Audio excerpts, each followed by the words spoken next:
De hele finale om het kampioenschap van Nederland gaat tussen PKC en de ploeg van Anton van Doorn, Havik uit Harkema en Kolm. Maar de wedstrijd is amper begonnen of die wordt al stil, want de supporters van Papendrecht die hebben correct wat te volle mist maken om spelen mogelijk te maken. Even een valse start dus van die hele finale. En PKC die loopt er nog vol slijn in. En wacht je nou op het teken van de scheidsrechter voor start van de wedstrijd. En het begin van de wedstrijd is voor Havik. Want dit is Rien van der Laan bij het afstandsschot. Hij zorgt voor de 0-1 voorsprong. PKC die beziekt dan vanzelfs de jongen te komen, maar die gaat het vizier nog net echt op scherp. En Havik kan onderscheppen en zelf weer verder bouwen. En Havik is heel scherp in de beginfase. De goed zocht om de kansen. Mooie dubbelsituatie, wordt foutief aanstoppen. En de strafworp is dan voor Rien van der Laan. 2-0. En Havik gaat verder, want ook het tweede aanvalsvak staat op scherp. Pieter Christian van der Woude van Grutte Oostaan en dan is het al 2-0. Een heel hoopvol begin van deze hele finale hier in Driebergen. En PKC kan het god van de koer eigenlijk maar net vinden. Weer balbezit Havik en weer de kans om verder uit te rennen.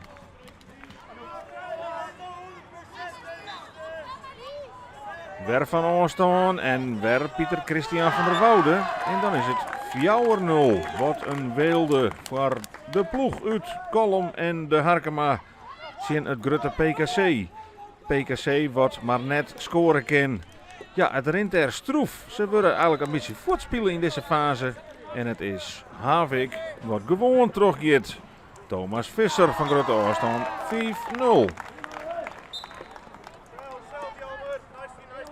Havik dus op koers naar dat finale plak. Er moet hier woen worden en dan een week later is de finale. De onderschepping onder de koer.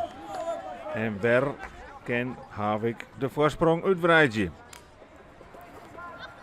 Thomas Visser die scoort nog correct net, maar hier een prachtige trapbraak van Amber van Doorn.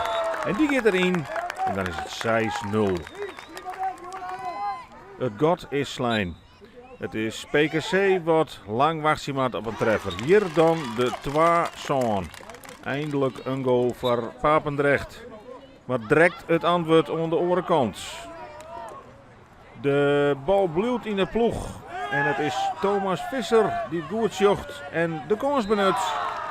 En het verschil tilt naar 2-8. En dan hebben we nog een goede 30 minuten spelen krijgt. Dit is Jelman Holverda en ook die is toek van aanstaan. Terwijl zien, het verschil groeit en groeit. En een grote afstraffing dreigen dan. Havik is een klasse beter. Een prachtige actie van Thomas Visser. En keurig aanronden. We rennen uit naar 2-11. Wat kan PKC? Nou, net volle. Het breekt haar vaak bij de handen aan en het is direct een verwoestend antwoord van Havik die dat dan genadeloos afstraft. Pieter Christian uit de draai. 2-14. 12 goals verschil. Het zal de grootste marge blikken in deze hele finale. Ja, vlak voor het skoft kan PKC nog een beetje veranderen. En bij het skoft staat er dan 5-14 op het scorebord. En wat is er nog mogelijk in de tweede helft? Klaas Visser, een van de coaches van Havik, beziekt zijn team scherp te houden. Want dat is het grootste gevaar, dat ze versloppen. Maar het eerste schot komt van Jelmer Holverda. Hij brengt het verschil weer op 10, 15-5. Maar zijn vijfde treffer alweer.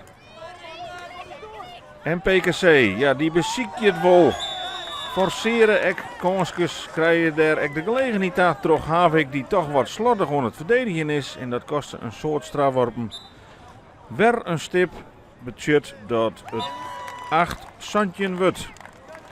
Het verschil wordt een iets beetje draaglijker, maar het gaat dus natuurlijk enorm.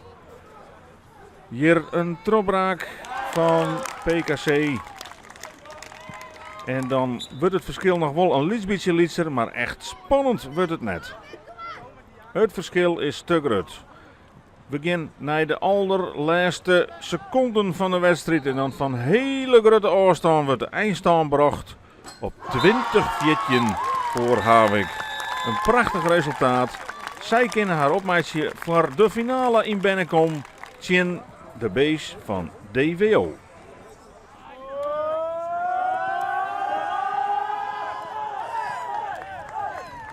Het ging zo goed. We liepen er helemaal overheen. En toen was het ineens 6-0 en toen ging het heel goed. En daarna verslapten we wel een beetje, maar het gat was al te groot. DVO wordt tegenstander. Die speel je op eigen terrein in Bennekom, CM. Is dat een nadeel van je? Ja, ik denk het wel. Ze haast volle publiek daar dan, maar die houden een paar keer van ze wonnen in de competitie, dus dat moet goed komen. Ik denk dat we een goed tegenstand kunnen bieden. Want we hebben al vaker tegen DVO gespeeld. In de competitie zelf, daar hebben we nog nooit van verloren. Dus ik denk dat het wel goed gaat komen. Ja, finale. Het is maar kijk hoe je ermee omgaat. Het is voor u is het zesde finale in Traïe. Voor hun is het de eerste. Dus ja, wie kan het denk ik beter met de druk omgaan. Maar ja, het is bij hun thuis. Ja, het is maar kijk hoe het gaat. Maar ik schat 60-40 voor u.